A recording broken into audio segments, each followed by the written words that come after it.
Hey guys, Stu again. Another inbox review for you, this time of Trumpeter's 148th Dehavilland Hornet F1. This aircraft primarily was a replacement for the Mosquito, and basically just missed entering into the Second World War.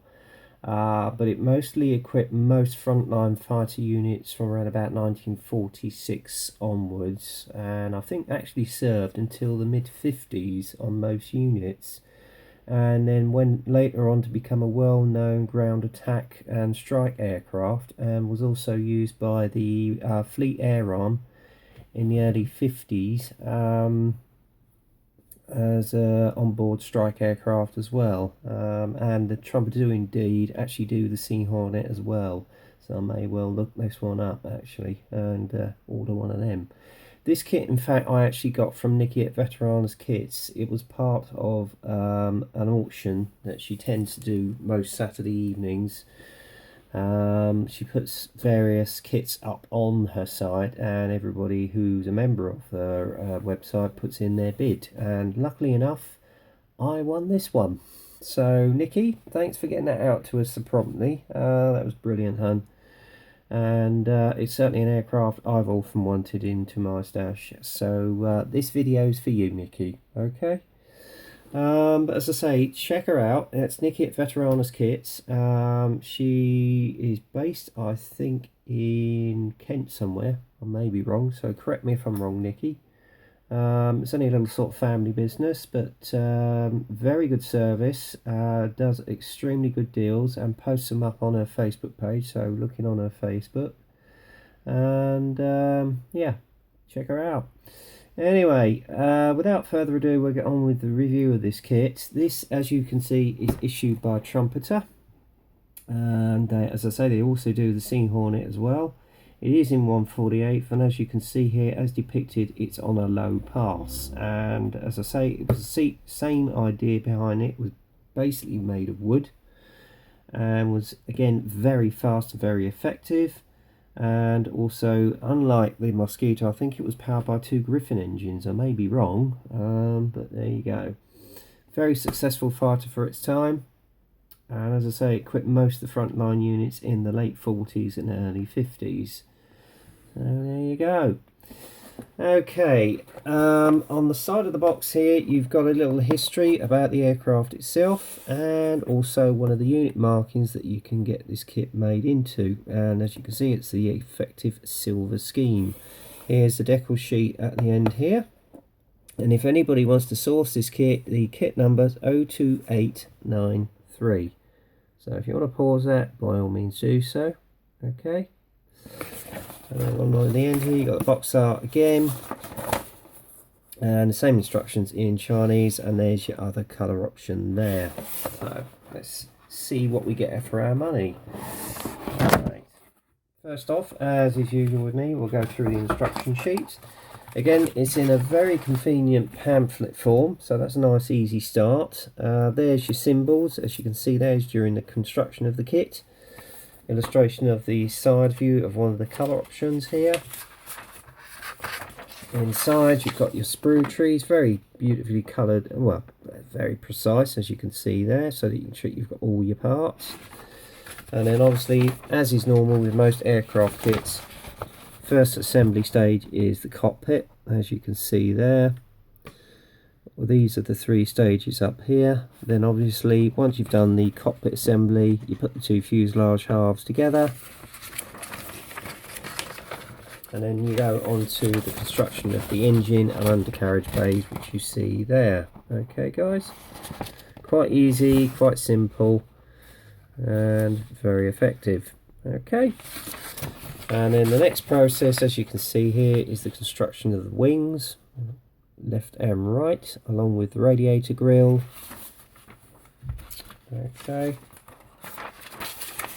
then you assemble the tailplane and rudders, put them together onto the fuselage, add the cockpit canopy. I don't know if there is an option to have the canopy open on this or not, so you'll have to bear with me guys. And then obviously put the gun bay underneath. Okay, And then obviously the final process is to add the engine assembly as well as the undercarriage bays to the wings, and there you are. Bob's your uncle. Actually, beg your pardon, last assembly process is the tail wheel and I think rear pilot light and rudders, and then that's it. Bob's your uncle, the kit is built. Okay, and obviously as per usual with Trumpeter kits, you've got a little leaflet in there with the other products that come within their armour range there and there. I must admit that looks quite interesting. Well, might inquire about that a little later on.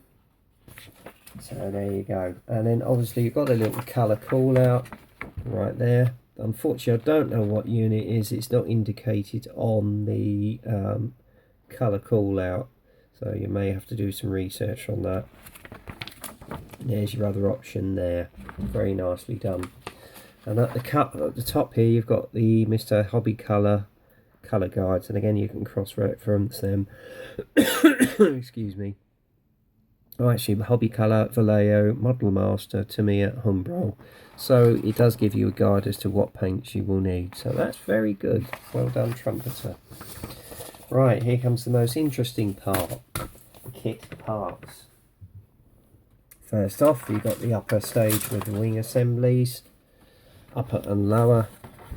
And the level of detail on the recessed panel lines is beautifully caught, I have to say. Very crisp, very fine, not an ounce of flash, and I am very impressed. And even on the bottom here, you've got the fabric effect with the rudders. Well, yeah, rudders, as it were, as you can see there. Okay, very nicely caught. There you go. So that's that first sprue. And then we go on to the fuselage, both halves. Again, the level of detail on these is superb. Lovely fine panel lines, as you can see there. I don't know if you can catch that in the light. You have to bear with me because this light is quite bright.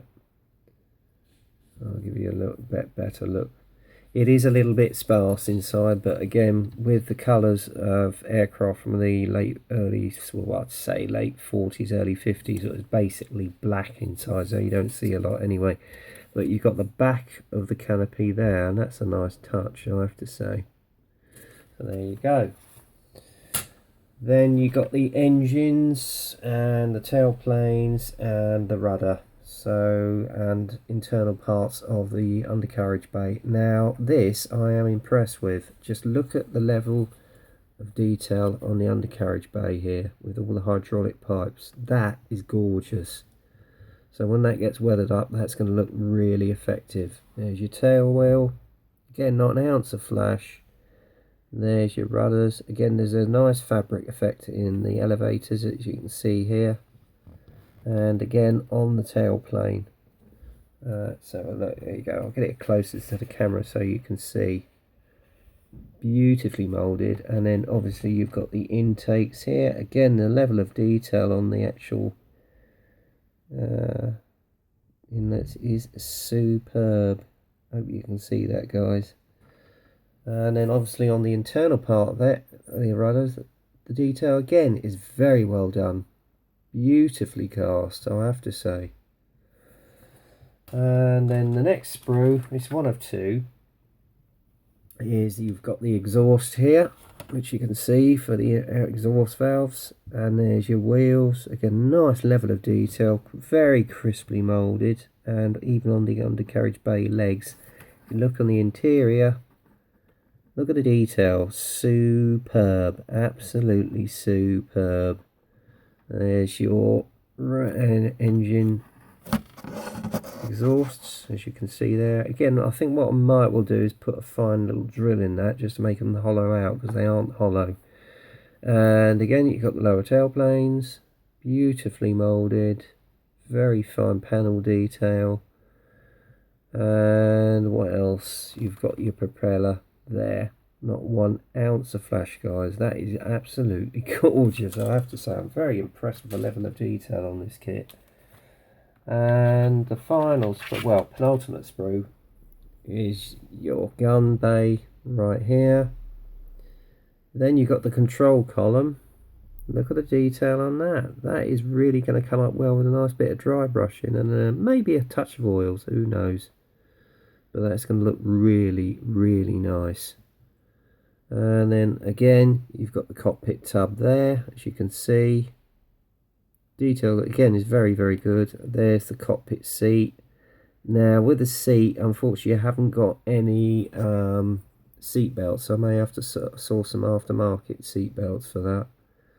But again, I'm very impressed. And then obviously you've got some of the undercarriage hydraulic legs there that you see. Again, you can add some sort of wire to add sort of hydraulic pipes, etc. But yeah, very, very impressed. Then you've got the side panels here for the cockpit wall.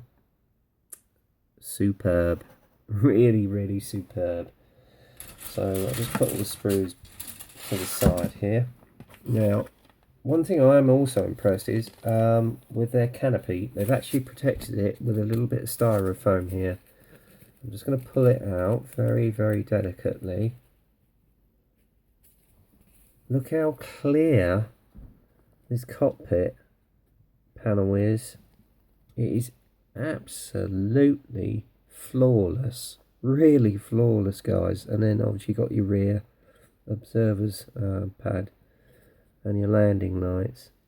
That is absolutely crisp as a daisy, really clear as a daisy. Very, very impressed, I have to say. I'm just going to put that back in because obviously I don't want to scratch this. It's not as easy as you think, but there you go. Oops, I think I've got her in. Yeah, we're there. I'll put it back in its bag because I don't want to damage it. So there you go. And then finally, you got your decals. And you do have the added option. Oops, there we go. They are a little bit shiny. That's the only thing. And there is a bit of film on them. I'm a bit disappointed about that. That might be a bit tricky. So again, I think with the decals, I'm not impressed. Don't